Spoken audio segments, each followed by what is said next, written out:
to Comic Cocktails. My name's Chilton. This is Mickey Masters. Bartender Brandon. Here we go.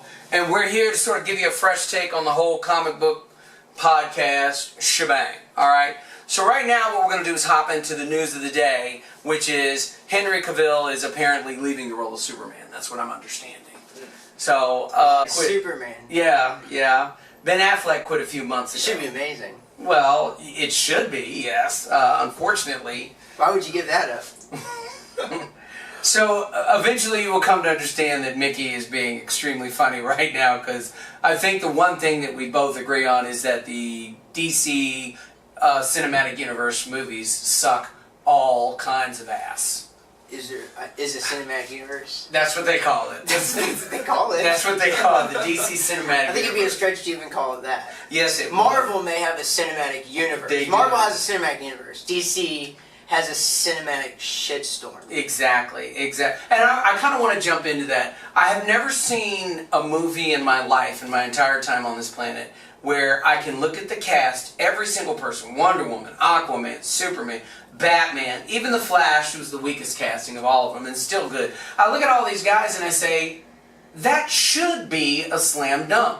And I'm watching their performances, and I don't have a problem with their performances. It's literally the words coming out of their mouth.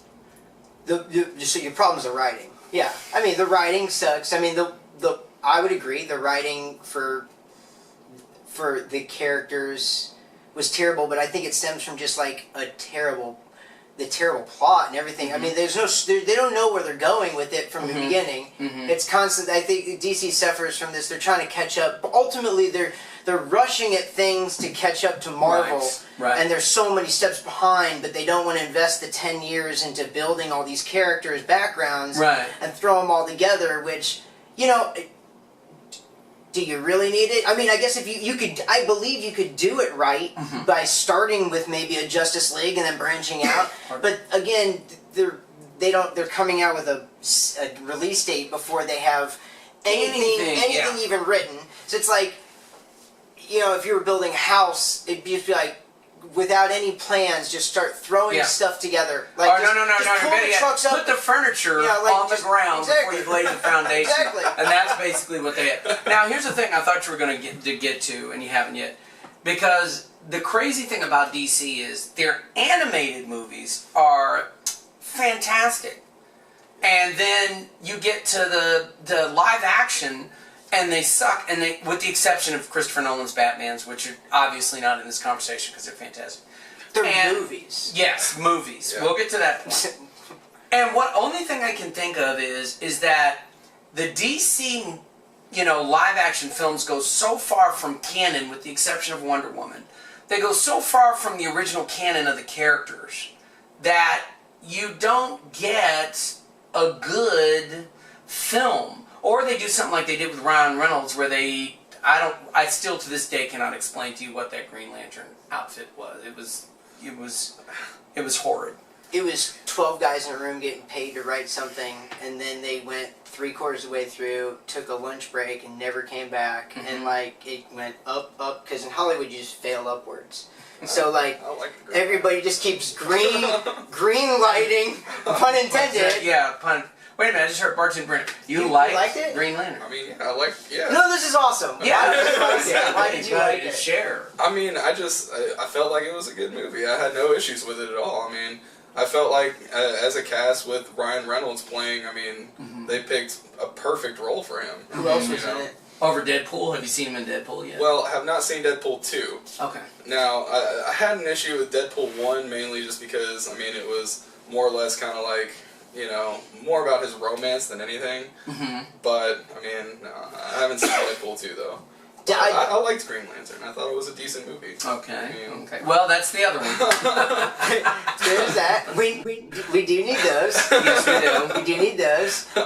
And this is another thing to point out, because Brandon, you're not like traversed in comic culture. No. I have no idea about those comic books. You clearly went to see the show, but you had no idea what Green Lanterns. If I were to recite to you in Blackest Day and Brightest Night, Yeah, you would No you evil would will never escape know. my sight. Yes, correct. I mean, this is like, you know, Right, but you would only have known that seeing the show. Like, you never knew that that Right. was a thing before you saw the movie, correct? Right. So, yeah. right, okay. I see. I see. And no, that's a substantial point, and that's why we love bartender Brandon, because he is that voice of the non-comic book nerd, if you will. Yes, Oh, exactly. The people who didn't grow up. I think here's the problem that Mickey and myself have, and I'm going to steal your line. I was giving you the opportunity to say it. You didn't say it.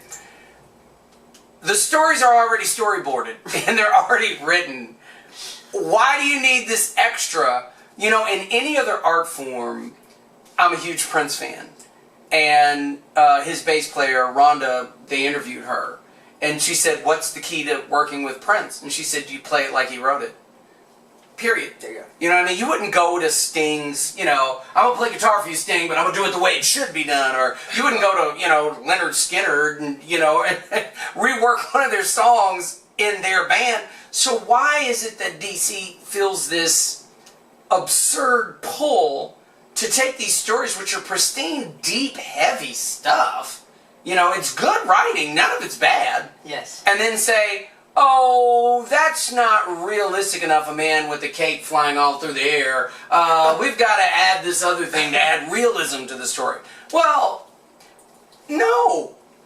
You know? Sometimes, listen, when you're transferring, I believe that there's some freedoms in transferring media from one another, because it's not going to...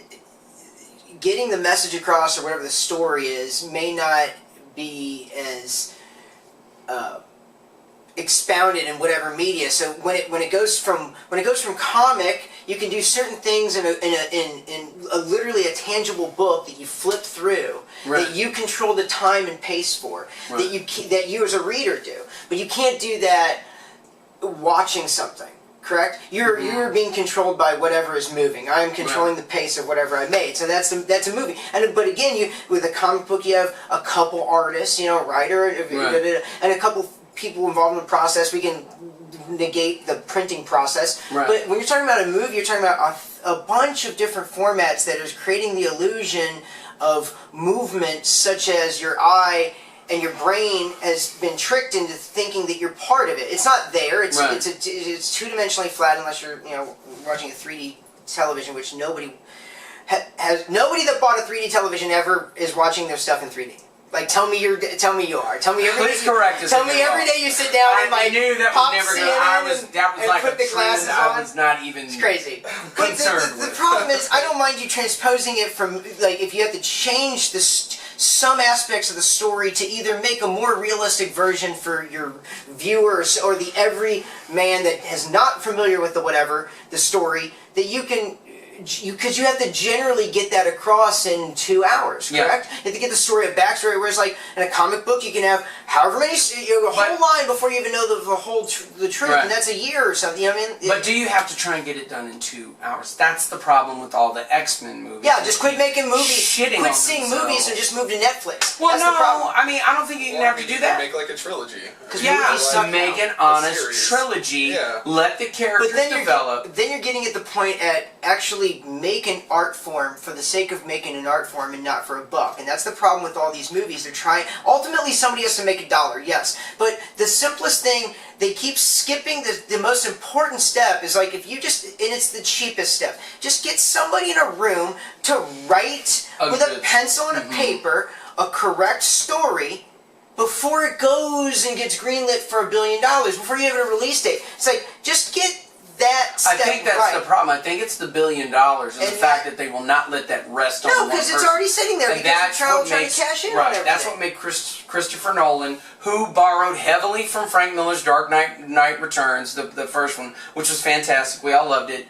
He was left alone to do his film. He did the first film on sets, which I don't think he wanted. They had it all. They had that film, all, from what I understand, all written and even like the models done and whatnot for the Batman Begins, for the first one in the Dark Knight trilogy. Before he took it to them as a complete package, and this is the thing. It's like when you're talking about a real artist trying to get a message across, and this is what comics are art, and comics involvement, and they've now spilt over. It's an art form that embraces mythology and legends and and every aspect. You can have indie comics and everything. It's it's a relatable, tangible thing that has been a relic that has survived.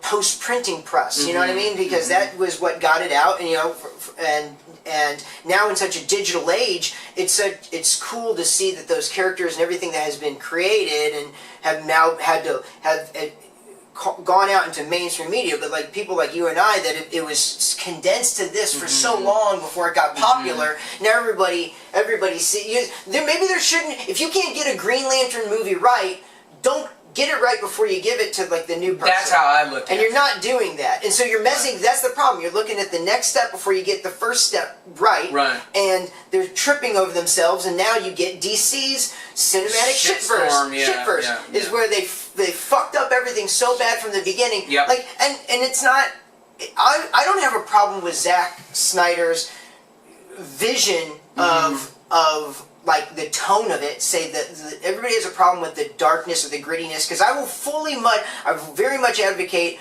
a singular artist or somebody getting something right and going forward with a tone, as long as it can be remotely true to the core of the subject matter. Okay.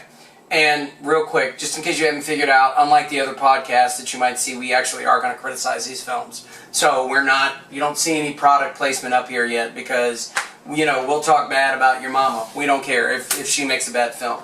Here's what happened with 300, and then I'm going to get to this guy here, because he's going to make us a special drink. Zack Snyder followed Frank Miller's story to the T. That's how he became this great comic book movie guru, because he made such an excellent 300, and excellent was 300. But did anybody see 302 or whatever in the hell that was called? The sequel that sucked ass. Okay, well, it was horrible, and they did what Hollywood always does, which is put a kick-ass woman in there, and it was just like, oh, God bless in heaven. You know what I mean? Because it was such a... I love kick-ass women. I love kick-ass women too, but I don't need to see it. For me, the realism of something changes when you it's got not a real kick-ass woman. Right. They're shoehorning it in there to make you give you the illusion that that's a strong woman. Just like people thought that all the women that they SJW'd up in like Last Jedi, they were strong women. But if you retrospectively go back and look at it, it's like they tore down everything that made them strong women or magical women, especially Leia. But those women that were so amazing for what they were, as like how strong they were in that movie, they just tore them up because for some reason they were just forcing it upon you. They're wasting. Yeah, well, this all comes into I think they're wasting opportunities to actually do characters right. Because nobody doesn't want a good, strong character. Because who doesn't love Ripley? Ripley's fucking amazing. Ripley was amazing. She's badass. Completely sold. So amazing. It's like she's one of my favorite. And still the best alien movie. So hot. Like. So hot, like Sigourney Weaver now, and she was believable. I mean, from start to finish, you believed her.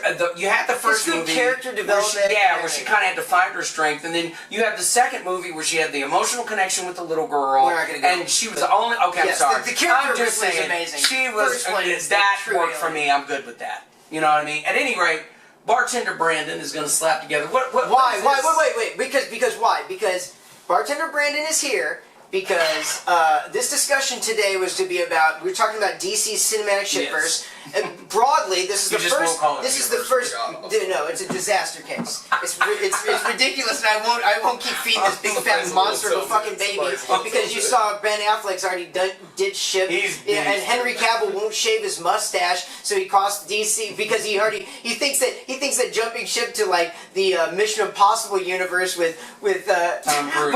when you're leaving.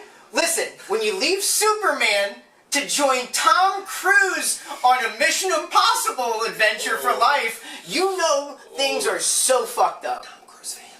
I'm a Tom Cruise fan. Go ahead. Yeah, okay. And we haven't even had a drink. But this is what this drink is for. This is what Bartender Brandon is going to be making this drink, because when we're weighing the two and we're having this first cast that we're doing this interview, discussion, this amazing little stagery, because this thing's gonna get crazy. It's gonna be powwow very. day. This thing's gonna grow and get very, It's very gonna be different. huge. Wait till you get. Yeah. Hey, wait till we have puppets. Yeah. Oh God, I'm not looking forward to puppets. They don't think the puppets are coming. Yeah, that's the sad part about it. Puppets are. I've come to not put anything past him. I don't I'll put doubt it it. to you. Yeah. So we're weighing now broadly what because there's no good after this is after a couple things. Ant-Man 2 has already come out. Justice League. I think now we're at the stage of this where we're filming this right now is like everybody just got a taste of the amazing Aquaman fucking trailer. It's gonna be spectacular. You wasted Jason Momoa. Congratulations on wasting Jason Momoa. But that's the second time they wasted him in comedy. So we've already discussed pretty much a lot this first half of this show about how DC's a shitverse. Now we're gonna discuss the winner of this big Coke and Pepsi battle, which is Marvel's actual cinematic universe that they did. So because it's Marvel, and we thought the last biggest thing, because we didn't want to do we couldn't think of a way to make like an Ant-Man 2 drink that would be relevant other than just telling you drink It would only have this. right? Yeah. So, magic. So Bartender Brands cooked us up a concoction based on the Infinity Gauntlet, because that was the last big epic thing that Marvel went That over. actually didn't And suck. we will. And the next part we will be discussing. We'll discuss it. The successes and failures of what I thought about that. Yeah, whole about thing. that. So go ahead, brother. Alright, so today we're going to be using blackberry flavored brandy, gin, blue curacao, and really you can use anything pink, like puckers or any kind of pink thing. But we're trying to be healthy today, so we're going to go with a little emergency. Get some emergency. Because we're all about our health. Because when you've been out drinking all night and then you need to drink during the day for your job. Right. Exactly. So Plus, it's because of my. We're not getting the flu. We're not getting the flu no matter what. No, we are not getting sick on this show. That's for sure. Vitamins. Alright, so we're going to start off with just about an ounce of blackberry flavored brandy. Not too much, just to kind of give it a really awesome taste, because I love blackberries. So I'm going to put more in it because I'm making 3 at a time. Calm down, everybody. Alright, so about an ounce each. And then 2 ounces of gin, because that's a proper pour. Okay? Except in this case it'll be 6 because you're making 3. Exactly. It'll be 6. He's doubling up. He's making. Bartender Brand is thinking for you. So he's focused for your one drink. Yeah. Alright. 2, 3. Oh yeah. 4. 4. Right? 5. During the test shoot, I was literally in outer space. I was flying like Superman after one of Brandon's drinks. I think that was a lot of my fault. Flying Henry Cavill right So away from the sorry DC about that. universe. Yeah. That sinking rat ship. Well, I mean, and now you know what the other thing they're doing? And listen, guys, this is what you have to Hey understand. Henry, you want to shave that mustache? No, listen, I'm African American. I'm very proud of it. Changing Are you African characters, American? whatever. Changing characters' race is not gonna. That doesn't prove and that doesn't do anything. So you tried that with the Fantastic Four, that absolute fuck storm, pardon my French, with the Fantastic Four, and he made Johnny Storm black. And they're using the same actor, Michael B. Jordan. They're talking about him being the next Superman. No! You know what I mean? This type of stuff doesn't help. It's not good, it's bad. It's going to turn people off. It's going to turn me off. Well, you know, I would love to see, you know what I would love to see? I would prefer to see, if we're going to do that, let's go into Egyptology, let's go into African folklore, mythology, and stuff like that. Create those characters. There's plenty of them. I'd love to see no, it. just do Spawn right. Just when you finally do it, do Spawn right. Exactly. There's the character. Yeah. Born, you don't have to try to when you see, and this is what everybody gets involved. Everybody gets. I think if you don't take steps back, and he's going to freshen up on the last couple steps. We should have interrupted. Oh, I'm sorry. No. Yeah, I'm sorry. I got into a conversation. You. My bad. This is what happens when you're a bar. Yep. But look, like a professional, he just sat back here and just went on. And now interrupted. we turned around and just at the snap of our fingers, bartender Brandon got our drink. Nice. Go ahead and tell us what are the last Please steps finish of this this. up. So, the blue curacao honestly can be subject to change. You can use hypnotic or anything. This is mainly for color. Because I was trying to go for a nice purple color. So you don't want to put too much blue in there. Maybe like ½ ounce per drink. This one I actually just put a ¼ ounce per drink. And then a ½ ounce of anything pink, really. But today we're using emergency. And then we are going to be garnishing it with these amazing Jolly Ranchers to represent the Infinity Stone. Oh, we got Infinity Stones up in Can this you show bitch. yeah, do you see? Do we see Look at that. this? You see that? Show face it to the camera. Do your hand like that. Look at that. Look at that. Oh man. Infinity Stones. Look at that. I'm gonna be powerful. Look at that. It's like a That's friggin' purple. I don't know if the camera's picking up how but it is it's like this perfect Thanos purple. Thanos purple. Thank you, sir. I haven't drank anything Thank yet. you, I'm sir. saying purple. And honestly, the candy can also be subject to change. You can use sour Skittles or anything like that. But again, that's just to represent the stones. So, Gentlemen. cheers. Cheers. Cheers to you guys. All right. Woohoo! It's actually not too bad. Shite! We're We're gonna have to order a pizza. Yeah, I hear that. Open up about the Avengers. Well, yeah. This is how Brendan gets. an ounce and a half. I'm sorry. None of us we have not sipped on anything stronger than water today. Yeah. So Preparation. the second half of this debate might devolve fast. This is definitely a we're sip gonna and be fine. drink, okay? This is Definitely gonna a be. sip and drink. You're It's a gonna sipper. feel like Thanos. Yeah. Like with all the sugar and alcohol, you're gonna turn into a big purple Hulk. I mean, if need Or be, you blob. can always cut it Doing down with things that citrus don't and make simple sense. syrup No, and and things see, like I that, drink so- fast. Look at me. Yeah. Doing things. Okay, so we're gonna skip on over to the last Marvel Cinematic Universe. For the most part, I believe they've gotten most of the characters right. Yeah. Most of the movies they've done very well. They've hit on the mark, just with the exception of I thought Iron Man 3 was a disaster, but that's Shane Black, and he just always wants to make some movie made in Christmas time with some weird kids, and you just and now I think we're filming this, and Shane Black has come back. He was in the first Predator, and now he's making. The trailer's now in the new Predator. No, We don't need to discuss this. Don't. So, I yes. can't. I'll go off I on a think it's tangent. good. I Because I think saw Predator last night, Did you and see- it was a man's movie. We can save this for another time. Okay. Just because this But is, it just I have not burns, seen you it. know We'll it save does. this for when I've seen it, and I can make my own You assumptions. haven't seen the first Predator? No, the first Predator. I thought you went and saw the new Predator. There's no perfecting it. Nobody goes to friggin' Shakespeare and go, ooh, let's at the end of Romeo and Juliet have them both fall in love and have kids. Well, No. I mean, how could you not say that? Danny Glover was just Nice amazing. That hurt my soul that Danny Glover was. Listen, okay. Okay, I'm sorry. Okay, so And Dark Horse and perfect stories for Infinity that. Infinity Wars. Richard and I have been talking about this, and what I Although some people know me as children. major. We have an argument, in my opinion, it becomes cyclical, because it all comes all the way around. I loved Infinity Wars. I thought it was very well executed. The obvious plot hole, Thanos. If Thanos had a device where he could fix things by snapping, why kill off half the universe? For me, that proves his title as the Mad Titan. Because instead of snapping to create life, he snapped to end life. I know what Mickey's problem is. There is no honest device for that decision other than he's crazy and evil.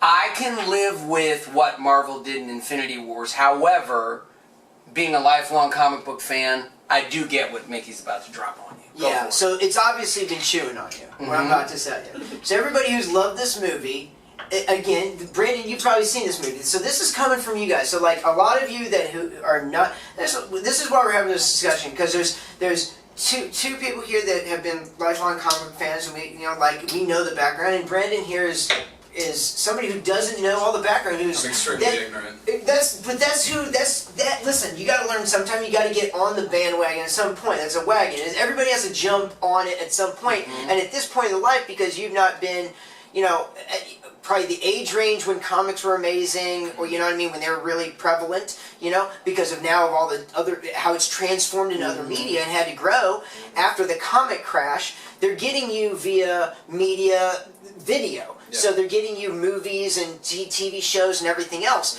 And it's critical that they get those stories right to begin with rather than cashing in on the transference of the media. Because getting the stories right in the many iterations in the book, some are right and some are wrong, but it's so much more costly to get them wrong when you transfer them to movies. When you start transferring to movies and long-term shows, it takes so long to change them. So you're introducing your new audience to a incorrect and, for lack of, just bad story. Because there's already good stories you've already written. Just take those. And this is my main point. Although most people that have seen it, that was the average viewer, wouldn't have a problem with Thanos' change in motivation, which this is critical to why I do not like this movie. I love the interactions.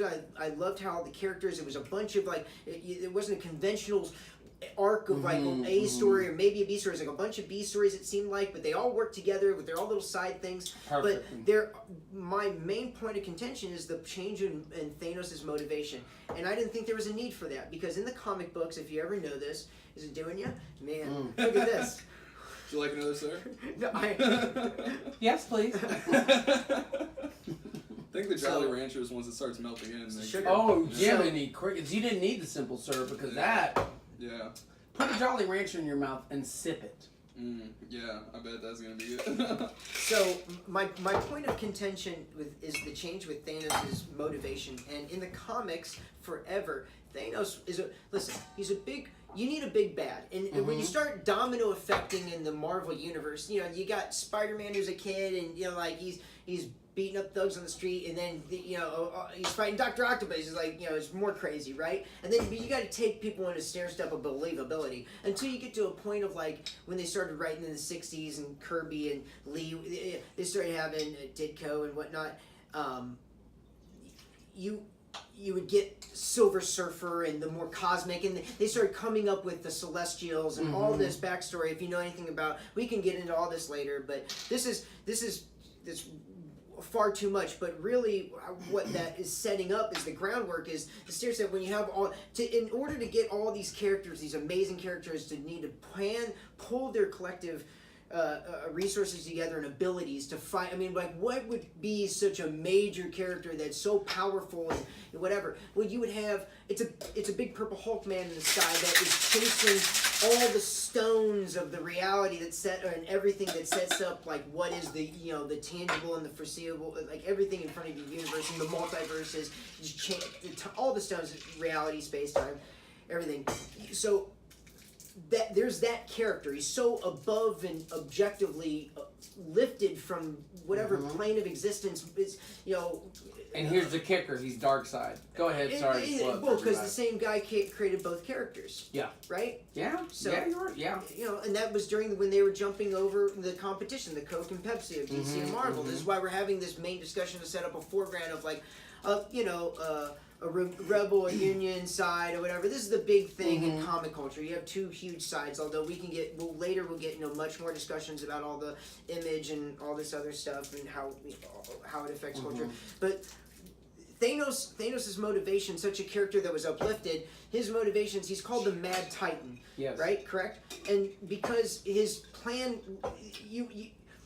is just mass-wide destruction of everything and killing on an everything scale, total scale, right? So which he still did. Right? No, he killed. This is my problem. Marvel took it down because it's Disney and dumbed it down and changed the motivation to be. He kills half because really they want to humanize him so you can see his point of view, that he's really objectively creating a better, more prosperous situation in his mind after he leaves a situation. So then, and this is a problem because that's a critical change in his motivation. It is. From the comic book, he wants to wipe out everything because he is literally in love. Why? Thank you. Because he is literally in love with death. It's Lady Death. Death is manifested and personified in the Marvel universe, such as time and eternity and whatever, all this stuff. So it's a personage. It's a somebody, physical humanoid embodiment. Right. Usually they cartoon the way they graphic it, and it's like eternity is like literally the way they do it is pretty gnarly. It's Silver Surfer-esque. There's more cosmic stuff that came out of the Marvel in like the 60s. Yeah, it's real. Really cool. It's like a lot of weed Celestials or whatever. and mushrooms. But it got like very abstract. abstract. It's very cool, very cool. But like Thanos is born of that, like very more abstract and art. So the one thing you needed to give a weight to pull all the comic characters together to fight such a massive force of just total mass-wide destruction, because something that was so it's like. First off, a character who is such powerful and finding a device that can do it, because if he finds this device, there's one thing to get the device, a device that can do everything, which is the Infinity Gauntlet, assembled of all the stones and / gems that make up everything that we know in the Marvel universe, right? What is the universe, everything, and it can do whatever. It's a magic genie device. Once assembled, can do everything. Your fear is that a character with such power, a guy that's already that powerful, once he gets such a genie device, his one magic wish is to wipe out everything. That's scary. Not half of everything, everything. Right. So your one way to ground that character is by saying his name is the Mad Titan. Titan, but or whatnot. However, the other iterations of they backlogged his story. The Mad Titan. But the basis of it is that he is in love with death, because death is personified. Because death in the Marvel universe exists as a woman, and she is such on a plane of existence that she has only shown herself to only few. You have to be so immensely powerful. You have to be and this guy has seen her, interacted with her on occasion, and she's caught his eye. He is madly in love with her, and the only way for him to get to her is by literally, he thinks, wiping out everything, because such a nasty taste for destruction, but also it's because he loves her. He's offering her roses. And this is what's scary. Once they start peeling back the layers, why would such a character, what would such a character's motivation to be just to wipe out everything? Because ultimately he might destroy himself, but he has the device, the fucking MacGuffin device, the genie lamp, that's going to grant the one wish, or whatever he wants to do forever, forward, back in time, and his one thing is to kill everything just to prove to death that he loves her. That's a scary motherfucker. But you take it and you change it because you Disneyfied it, because that's too scary. But I don't know why that would be too scary. Or too abstract. I've only heard the argument that it's too abstract. You couldn't have a guy be in love with death. Well, you have Thor running on a fucking rainbow bridge. Okay, so don't tell me it can't be done. You've already set up all this shit, right? So you've already, and this is the problem. When you start fucking with the motives of the characters, you want to make money on this. If you say you want to make money on this long term, set the stories up right. That way your viewers keep watching and watching and watching. Once you make a mistake and you've changed the motivation of a character, or you fucked up a story from transference of one media to another, the problem is you do have to reboot because you fucked it up. The mistakes, the cracks are only going to get bigger in the concrete over time, and you're putting band-aids over things that you didn't need to make a problem for in the first place, which was the one simple fact that by changing his motivation was a critical error and made a huge point of bullshit in the plot. The whole thing of the fucking Infinity Wars falls apart because, listen, if Thanos' motivation to destroy half of everything in the universe is ultimately to everything prospers afterwards, right? Because then, if that's true, then he's the good guy. There is no ultimately need. There is no need for the Avengers to fight anything. But don't you think they're trying? Okay. Let me finish 3 things. He is ultimately the good guy. You ultimately can't argue, because if we do continue on our path, then he knows best, and we will ultimately destroy everybody. So he does have to save half of everybody, right? So either one, he is the ultimate good guy, and we should just believe in Thanos. All hail Thanos, then, right? So there's your character. I'll drink to that. Right? All hail Thanos. All hail Thanos. All hail Thanos. All hail Thanos. Right? All hail Thanos. Cheers. Thanos. You're way behind on your drinking, hold buddy. on, Stop being healthy. For the love of God, once a week, you cannot be healthy. Listen, I gotta tell you, I gotta Somebody finish order this. us I a have to pizza. finish the second. I have to finish the second one. So either Thanos is correct and he is ultimately your hero. 2, Thanos, if what he says he needs to do is his problem is there aren't enough rations and resources in the known universe to biologically sustain the people, because this is the problem, he saw his people die, and this is apparently what's driving him. Well then, dude, at the end of the fucking movie, you get the magic genie lamp that can make all those resources. So what is the need to kill half of everybody? Because he's the mad fucking titan and he wanted to kill him. That makes him Then crazy. that is his motivation. Then he wanted to kill them. So if he wants to kill half the people, just go full force and make them kill everybody. Why hold back? It's bad writing, bad plot, it's a change in motivation that inevitably is going to fuck up everything down the line, and it didn't matter. So it didn't matter. If you had a magic genie device at the end of the movie, I sat through that whole fucking movie for 3 hours, and it's like, he got the thing that can do anything. It can, listen, even if he didn't, he could go back in time. Yeah. He can go back in time and fix himself. He can stop before his family, his resources. Yeah. He can come to himself as an older Thanos, as a baby Thanos, and then help his planet get the resources and just save his planet. If inevitably is the one planet there weren't enough rations on my planet, well then fucking go back in time and fix your one planet. Right. Then inevitably, if you are driven man, there's so many holes. They fucked up the magic genie device. Somebody left the writing room, got paid lots of money, and fucked up. And you know, well, Okay, Marvel's so- always been lighter usually. And That shocked me when you told me that. But, I mean, evil's evil. Evil's evil. They always want to listen. You can't get around the fact of you're reconveying messages of mythology, forces of good and evil. You know, mainly these are the comics we're talking about. And there's certain nuances of all these stories that is what makes them relatable to you and I as readers, and to everybody else seeing them as the movies, because you can see yourself and identify yourself as, I see those struggles. I know what that feels like. Even though these people are either they're burdened with amazing gifts, or wait a minute, they're cursed, let me or they just need put this out there, because a friend of mine told me this. When you watched Ant-Man 2, there really was no I did not see bad Ant-Man guy 2. in Ant-Man 2. Everyone's motives were really pure, and you kind of ended up agreeing with everyone in the movie. Listen, I thought, you know, sometimes it's the nuance. It's just great writing. Deadpool 2, the director's cut, is one of the most I saw. Ryan Reynolds has so much power over that franchise. He will not let them screw it up. Deadpool 2, the director's cut, is one of the most amazing things, because it's such a unique character. They get to break the fourth wall. He can do whatever he wants. Rewrites everything. The comedy is not out of place in any of it. No. Whereas in Last Jedi, it was so jarring. It's like, I've never. There was comedy in The Last Jedi? Was it? I didn't see any. Jarringly bad. I mean, maybe it's a good thing that you don't remember it, because that means you didn't. I watched it out of loyalty. That means you didn't waste to your my money, childhood. or like you. No, I watched it out of loyalty. Or the parts of your brain have suffered some like tumoristic virus that have eaten back away, and you don't remember any of the shit that was the waste of time. Tumoristic virus. Yeah. That is a Mickey original. I know There we we're go. nomenclature for that one, right? Shut the fuck up, Donnie. Listen. Tumoristic virus. I'm not gonna let that go.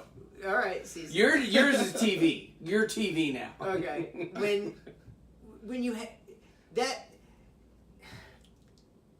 Refocus. it was the comedy in those was so we can talk about that another time. But the comedy in Deadpool 2 was amazing. And it was amazingly heartfelt, because, and what we're getting at, there isn't really a real true villain. The villain, is the kid, and he has to stop. This is another thing. Look how bad they fucked up time. The MacGuffin device, the genie lamp at the end of fucking Infinity Wars, can time travel. That's a time stone.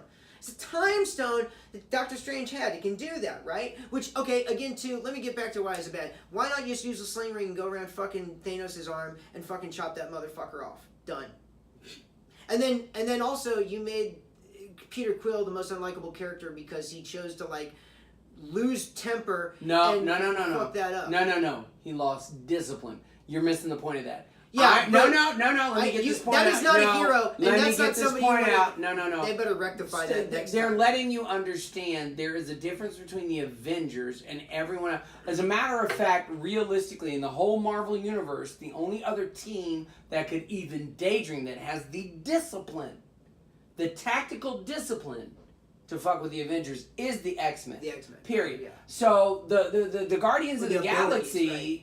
Not just abilities, discipline Well, to do it. Yeah. Because you know good they're well when hodgepodge. in the comic books, when Cyclops or Storm call out whatever they're gonna do, even Wolverine bows down and does his job. Well, I thought. So yes, but I thought. And they were hold on, time out. They're showing you when when Tony laid down the law. Yeah. Who's the only person that challenges Tony for law in the Avengers? Well, Captain America. Tony submits law to Captain America. Thank you. Like the first Avengers was 'Cause bad. you'd be an idiot. That first Avengers was like a tearjerk moment when you got to see all them come Did together. you say the first Avengers was bad? No, was bad as in good. Oh, okay. Thank you. Bad, I was about to like say. I know I used bad. It almost got real up in here. Yeah, the first Avengers moment. Remember when they were all assembled and Right. Tony submits like the Law and Order Tactical, to yeah. Cap. And he Yeah. goes, "You call it, Cap," and he's Yeah. like, "Da da da da." Yeah, You and go, yeah. like you clinch it up, Legolas, or Right. whatever, something like that. And he jets him up. Yeah. And he goes, "You turn it back or turn it to ash." He goes, "You stay on the ground with me." And then he gets all. He goes, "Hulk." You smash. It was a tearjerk moment. Yeah. Because it was the first time. It was like I couldn't believe I watched into 10 years of seeing all these characters. They finally assembled they're them, all and together, they did it and so looks right. And it was amazing. so I don't care. It was just it was great. It didn't have to. It was again it wasn't too dark. It was what Right. it was. It was an amazing walkable line. I know It was this amazing. is very difficult to make these It things. was amazing. It's a very very good. But Deadpool 2. It was this is what's amazing about it. It's an R-rated comic book movie that it was a director's cut that was the more amazing because the music's different and it changes it completely. There's certain scenes in there that the ad-libs are even better, and usually the director's cuts are not better than what the theatrical releases are, I usually find. But the director's cut in this one was far better, I found. It had like much more heart, the tone, the pace, and everything. It's just perfect. There's a scene at the end where they're playing like Annie. And the sun will come out, and the whole time it's good writing. Things that you wrote in the first scenes and the first acts are paying off in the last acts. The Cable with the teddy bear, the symbology, the time travel. You go back and watch Awesome it over X-Men again. cameo. Time travel.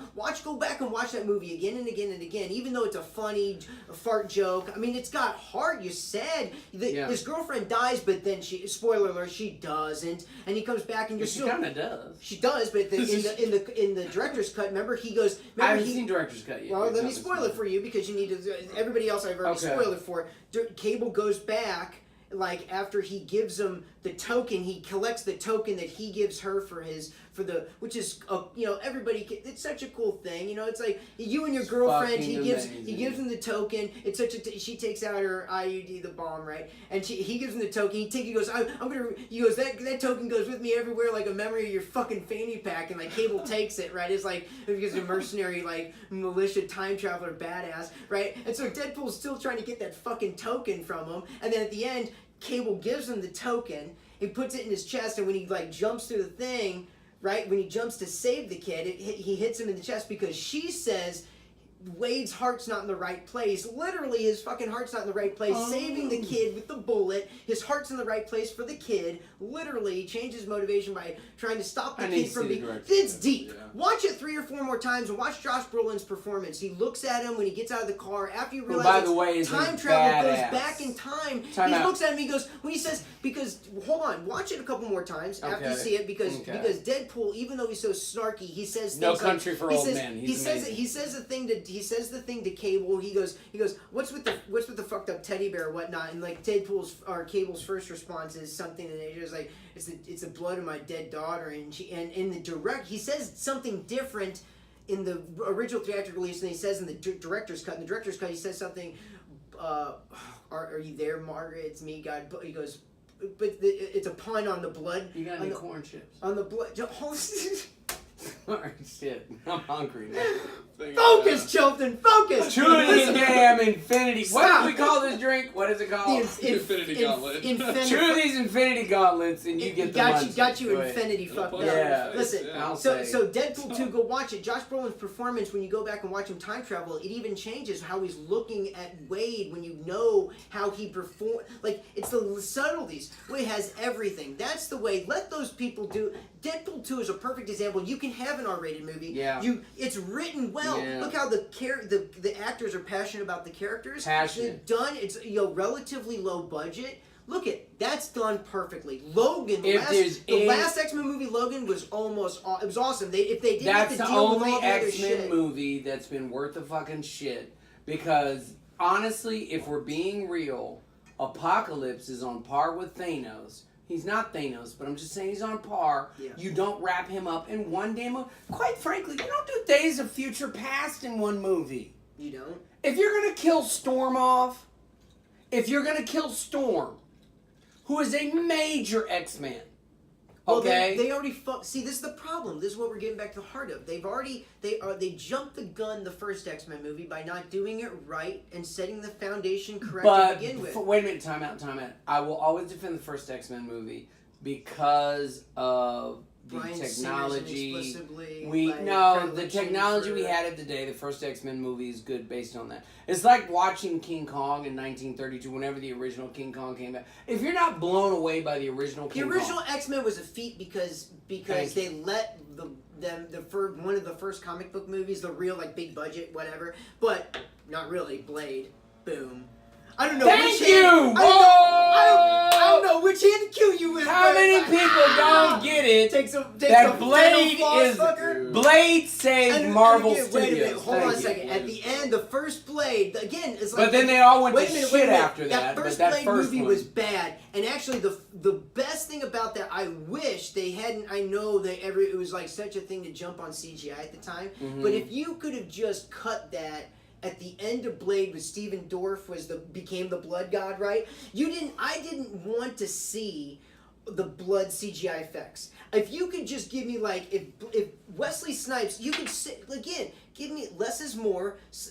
Think it through, studios. Like, you're spending way too much money. Somebody's making $1 on you, and you're getting fucking robbed. You're about to talk about when Deacon Frost was cut in half. He's and cut in he half, went and he does, high up and in you the air, can. It's and the motherfucker came out. You got a problem with that? I know. Listen. Yes. You seriously have a problem. And I'm gonna tell you what. I'm gonna tell you. You're gonna have to. I'm gonna paint a picture. Walk me through this like I'm a 2-year-old. Let me paint you a picture. Because I love that Okay, shit. because we both have. And then wait a minute, time out, and then he said he was like backwards like that and shit, like, and he turned around and was like, what the fuck? I'm gonna paint you a picture. I'm gonna paint you a picture. Okay, you're gonna have to sell me on that shit. You're gonna like my cheaper, because we're both experienced in movie sets. We've both been around. Like, I've done effects, and I've Mine is mainly pornos, but right. Concept art, It's not effects, porno. illustration. I've helped as art directors and whatnot. So this Right. is things that we crunch and talk about script and writing and whatnot. Because I'm an artist. We work in the industry. He's So a bad dude. okay, let's talk about this. So if at the end, the whole Blade movie, up until the point with all the really, really ridiculous CGI effects, like, and I know it's the beginning of the CGI, like, you just had, like, T2 and, like, and Jurassic Park at that time, so it's not going to be perfect. But again, and you needed those movies to push to tech. But if you could go, like, literally, you wouldn't have to even done it, because I'm a big advocate of, like, bubblegum and matchsticks and paper clips, right? Like, more is less. Put it on camera, whatever you can get done. Everything else augments. Use the tools. Don't just throw them on there just to make a buck, right? And usually that's not less. Right. Less is more. Usually, give me less. It's like, but with a horror, like, and again with horror movies, less is more. I don't want to see more of the.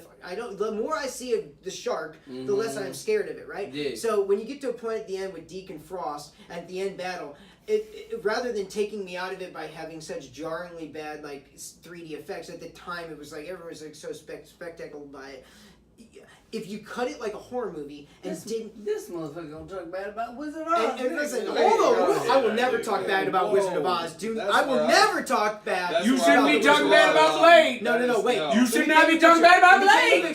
So the end. I'm trying my best to stick with you. You ain't making my point that I want to. To make better money, listen. If you could have just cut it, it would have been much scarier. If, like, Blade's doing his best, right, to go through. He's got his fucking katana. He's a pig sticker, and he's like comes out, and he's like going through him, right? Yeah. And Steven Dorff couldn't have even been like, he couldn't even been fast. You could have just had him like this. Cut the camera, as he cuts through. Steven Dorff stops, and Blade's like, I got it. Turns around. You could have had literally, like, Dorff sit there, cut, done all the blood makeup, fall on the floor, wiping the blood sword, like, Blade's walking out. All of a sudden, old school. I don't need to see him come back. No, I disagree stop. vehemently. Because it's scary. Wait. Hold on, Vehemently. and it gets worse.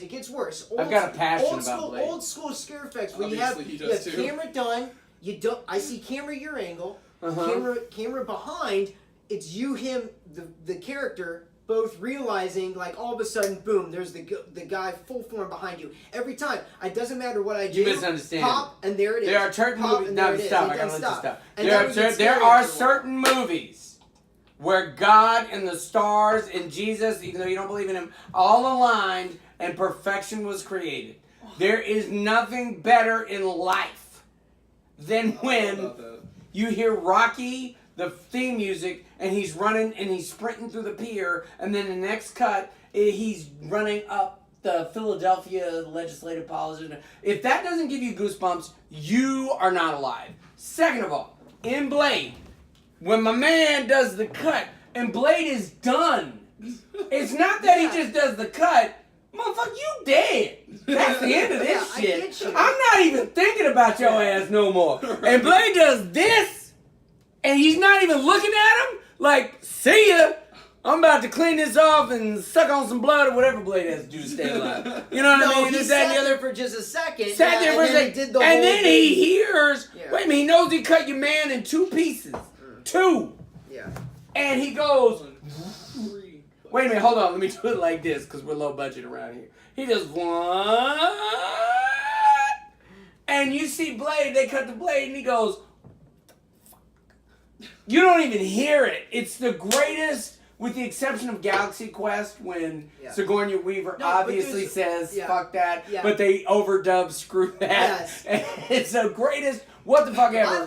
Listen, I'm not saying the acting was bad or whatever. I'm saying you could have saved a lot of money, and I would have liked to seen... You spent that money in the right way to me. That's all I'm saying. Things I could approve. God damn it, I love that money. Ways of cutting it that make it scarier, and in such a way that, listen, and I'm going to relate it to you that you would probably You got to relate this to me. Okay, and we're not going to go any more on it other than the way it was used, the tool in the movie. The way I think Batman Begins worked is because they did it from the viewpoint of the criminals at certain points, and when they cut the fight scenes with Batman, it was cut, very... You didn't even really... I don't need to see the karate chops, I don't need to see the kicks, because I just wanted it to be a fast motion blur to make them seen. I'm the viewer, it's scary. I can't even keep up with how crazy fast it is, and that I don't know. They tried that with Daredevil, and that gave me gas. It puts me as the aspect of I'm scared. Less is more. There's a monster. I don't see the monster, right? And at the end, it's all done and taken care of.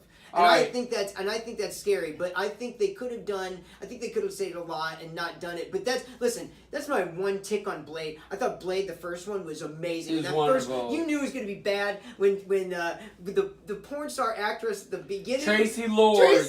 Tracy Lords. Who wouldn't follow Tracy Lords in when was it? 1995. Okay, so who ain't following her anywhere? She invites that. If she says come to my room, and then you realize the guy that you're following gets invited to the vampire raver party, and Look her up. And they're not. And she Google invites them down, and they have the blood coming from the sprinklers, and it's really like they're inviting real blood. Lunch. Yeah, they're inviting. They're not inviting dates. They're inviting late night dinner. It's awesome. That's awesome. All right, look, we're gonna wrap it up. It's been a fantastic Comic Cocktails.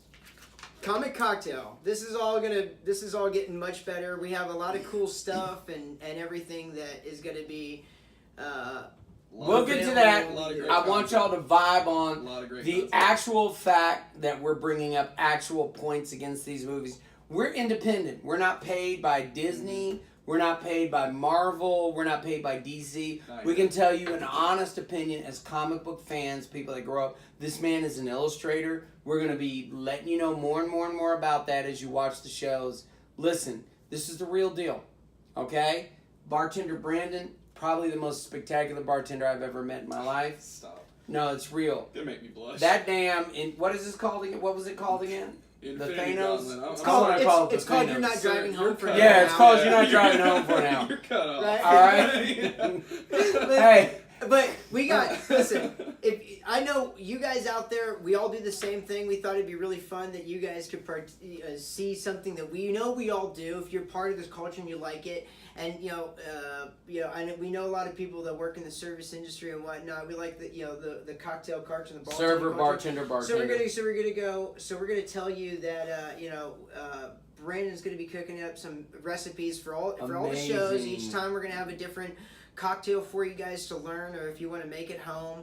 And what with all of our different skill sets and trades and things that things that we can pull from different aspects of life that we come from, what be the discussions and certain like art talks. We'll have sessions where we'll get more in depth of showing you like close-ups of how he's doing it. We're gonna, with all this stuff transforms, and you guys are gonna grow with us. Hey, we want to thank you guys for catching Comic Cocktails. Listen, we got a lot more shows going on. This man's a genius.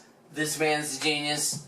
hey, I'm just riding the lightning with them. Go ahead, Nick. So, thank you guys. We know there's a lot of different channels out there and podcasts that deal with the same kind of talks and whatever. We're trying to give you guys something that we all talk about. We all know we talk about. This is all relatable. We know we all have these discussions and everything. We're just offering it to you guys in a format we thought you might like to talk about relevance, bring up some points, and we want to engage you guys. There's going to be ways of you guys engaging us and different things, such as getting more in-depth looks at how bartender Brandon makes his cocktails, or the different services that we can offer. That sometimes we're going to have more in depth, like art displays and discussing the illustrative and the art aspects Man's of genius. everything that relates to Fantastic comic culture. artist. And the film side of it, like, 'cause, you know, you've had a lot of experience. I've had experience. We're going to talk about how that relates to all comic culture and how it broadens out. And we hope that, you know, you like it as like this show grows, and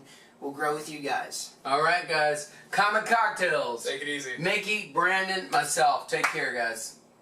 All right.